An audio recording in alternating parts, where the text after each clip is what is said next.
After a sacred yet challenging journey filled with dharma, war, sacrifice, and renunciation, King Yudhishthir, the eldest of the Pandavas, was finally taken to heaven. With his brothers departed and the burden of kingship fulfilled, his soul began to ascend, step by step, into the divine realms above. Now that his earthly duties had come to an end, he was about to witness a truth that would touch the very core of his being. He was escorted to a radiant realm, where celestial beings, the Maruts, the gods, and the great sages, welcomed him with reverence and honor. As he walked forward, his eyes beheld something extraordinary. He had reached that sacred place where his loved ones awaited him. There, before Yudhishthir's eyes, stood Lord Krishna, not in his earthly form, but in his eternal, divine radiance. His form shone with an incomprehensible brilliance, holding the divine Sudarshan Chakra. Arjun stood beside him, not as a warrior, but as a soul glowing with divine light, offering his devotion. Upon seeing Yudhishthir, both Krishna and Arjun received him with honor. Their eyes reflected an affection and reverence that surpassed all earthly bonds. Yudhishthir had now entered the spiritual abode, and his journey had become a divine reunion. He turned and saw someone radiant, brighter than the midday sun. It was Karan, his elder brother, now free from all earthly burdens, glowing like 12 suns combined. There was no bitterness, no grief, only the brilliance of his soul, now reunited with Suryadev. On the other side, he saw Bhimsen seated beside Vayudev, the wind god. Bhimsen's form was vast, powerful, and radiant. He had returned to his divine source. Nakul and Sahdev were seen in a realm of golden light, seated with the Ashwini Kumars, the divine twin physicians of the gods. Their faces glowed with peace, as if their divine identities had emerged at last from behind the veil of the world. And then, Yudhishthir saw her. A goddess of unmatched beauty, glowing with divine light. It was Draupadi. But she was no longer just the queen of the Pandavas, her true identity now stood revealed. She was none other than Bhagavati Lakshmi, whose birth was a divine response to the call of Dharma. Created by Lord Shiva, Draupadi had emerged from the sacred fire to walk beside the Pandavas and fulfill a divine mission. Near her sat 5 radiant souls, her sons, now returned to their celestial forms as Gandharvas. Born for a sacred purpose, they had completed their roles and returned to the heavenly realms. Yudhishthir then saw others, his elders, friends, and even former enemies, each seated in divine realms according to their deeds and divine origins.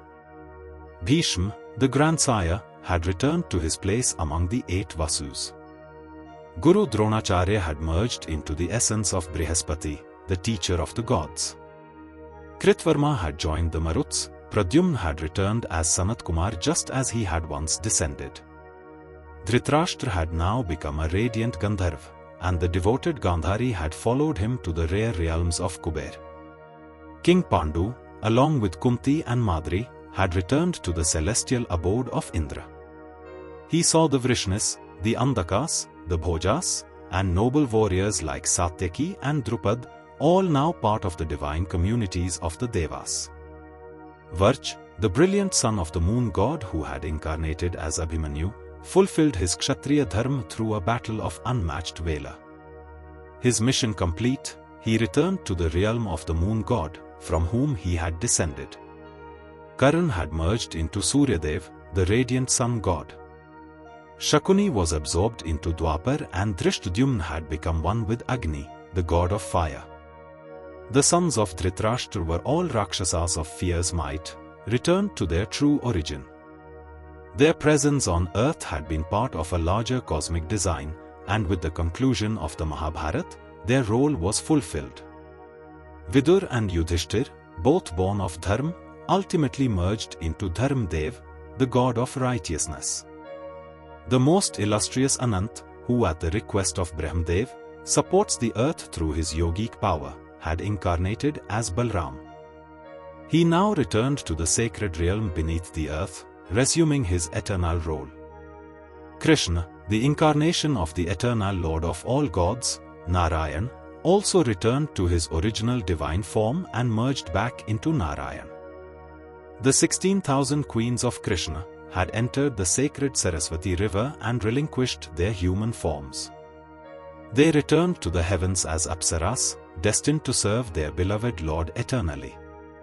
Ghatotkach and many others who were slain in the Great War returned to their original celestial forms, as Devas or Yakshas.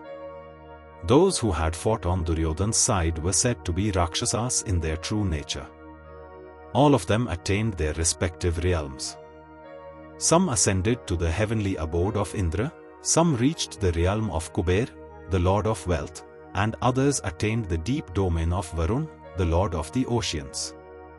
All those who had given up their bodies in the Great War, through their speech, their wisdom, their sacrifice, had now attained their rightful place in the celestial worlds. Every soul had returned to its divine origin.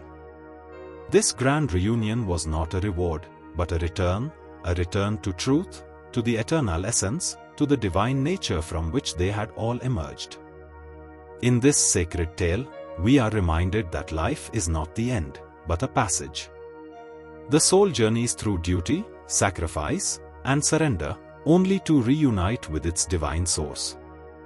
Victory or defeat, joy or sorrow, all are passing waves. What remains is how we lived, with dharma, with compassion, and with unwavering faith in the divine. The Mahabharata is not just a war epic. It is a mirror, a reflection of our inner battles, our dharma, and our ultimate return to the Supreme. When dharma is upheld, the soul rises. When love transcends ego, reunion becomes divine. This is the eternal promise of Sanatan Dharma. Let us remember, each of us, too, is on a journey. We are not here by accident. Each soul is sent with a sacred purpose, a dharma to fulfill, a role to play in the great cosmic story. And through righteous action, devotion, and truth, we too walk the sacred path back home. For in the end, all that matters is how truly we lived. And how deeply we remembered who we are, not just beings of flesh, but sparks of the eternal. For more such divine stories from our scriptures, subscribe to Vibes of Divinity. Please like, share, and comment to support this journey of sacred wisdom. Until then, inspire and stay inspired.